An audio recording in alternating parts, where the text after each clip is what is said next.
বিএনপির সাধ্য নাই এই চুক্তি থেকে বেরিয়ে আসবে। যদি বেরিয়ে আসে 1 ঘন্টায় তাদের ক্ষমতা ছাড়তে হবে। আপনাদের পীর সাহেব তো অঘটন ঘটায় গেছে। ইউনুস সাহেব যারে পীর সাহেব বানাইছিলেন, আমি 5 তারিখের পরেই বলছিলাম কোনো সুদের কারিগর দিয়া ভালো কাজ হইতে পারে না। এমনই এক বিস্ফোরক মন্তব্য করেছেন বিশিষ্ট আলেম ও জৈনপুরী পীর সাহেব ডক্টর এনায়েতুল্লাহ আব্বাসী। তার এই বক্তব্যে উঠে এসেছে রাজনৈতিক সিদ্ধান্ত, আন্তর্জাতিক সম্পর্ক ও ধর্মীয় ইস্যু জানিয়ে নতুন করে ব্যাপক আলোচনা সমালোচনা শুরু হয়েছে।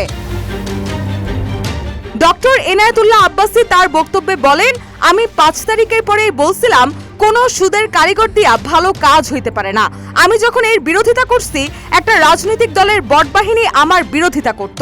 আমি নাকি রাজনীতি বুঝি না, ওনারা এখন সংসদে যাইয়া রাজনীতি বুঝতেছে। কোন সুদের কারিগর দিয়া ভালো কাজ হইতে পারে না।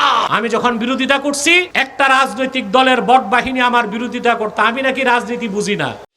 Hire Google TV. Smart living powered by Homey AI.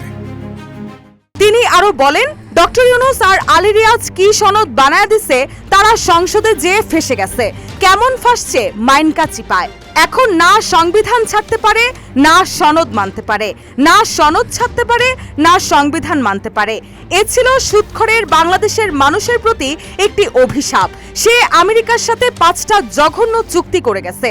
বিএনপিরও সাধ্য নাই এই চুক্তি থেকে বেরিয়ে আসবে।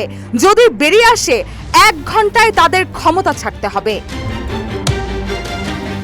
এ সময় তিনি জনগণের প্রতি আহ্বান জানিয়ে বলেন, আপনারা জনগণ যদি সোচ্চার হন, তাহলে বর্তমান সরকারের পক্ষে আমেরিকাকে বোঝানো যাবে যে তোমারে ভয় করলে চলবে না। আমার জনগণ চুক্তি বাতিল চায়। তোমার চাপিয়ে দেওয়া চুক্তিতে বাংলাদেশ চলবে না। বাংলাদেশ স্বাধীনভাবে তার সিদ্ধান্ত নেবে। ভারতের হস্তক্ষেপও মানবে না। যুক্তরাষ্ট্রের হস্তক্ষেপও মেনে নেওয়া হবে না। সরকারের বড় শক্তি হচ্ছে জনগণের শক্তি। অতএব এই দিকটা আমাদের খেয়াল রাখতে হবে।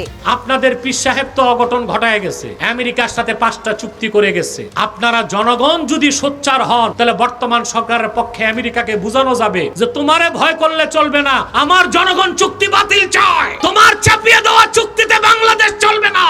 ভারতের হস্তক্ষেপ মানবে না। যুক্তরাষ্ট্রের হস্তক্ষেপ মেনে নেওয়া হবে না। রুশা সুর, নিউজ ডেস্ক, ইত্তেফাক।